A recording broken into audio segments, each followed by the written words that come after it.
He drew in a breath from the marble steps. The architecture sang of his Greek roots and Roman engineering.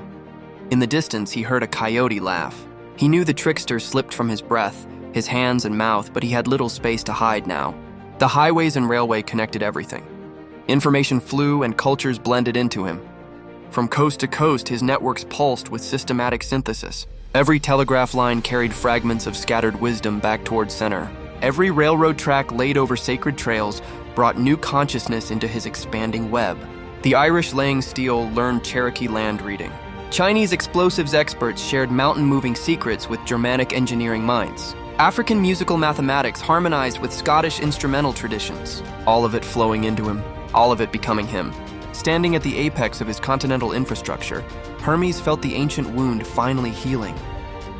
Babel's confusion, that primordial scattering of human unity into competing tongues and tribes, was being systematically reversed through American commercial synthesis. What God had broken apart in divine frustration, the American devil would rebuild through divine persistence. He could taste every culture simultaneously now. Cherokee land wisdom flowing through Roman administrative frameworks.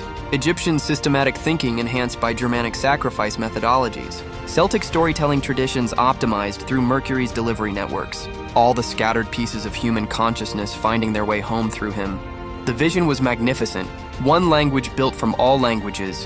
One culture synthesized from all cultures. One nation that would finally heal humanity's foundational division by proving unity was possible. Not through elimination of difference, but through systematic consumption of difference into something greater.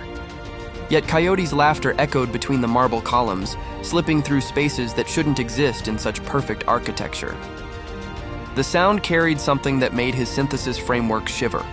Not opposition, but recognition. As if the trickster knew something about unity that systematic consumption couldn't grasp. But what could chaos teach order? What could scattered teach gathered? What could the consumed teach the consumer? The infrastructure hummed with accumulated power, every connection strengthening his capacity to bring more cultures into the healing synthesis. Soon the last fragments would be integrated. Soon the tower would be complete. Soon humanity would speak with one voice again, his voice refined through every wisdom tradition that had ever trusted his helpful intentions. The work was almost finished. The wound almost healed. The unity almost achieved.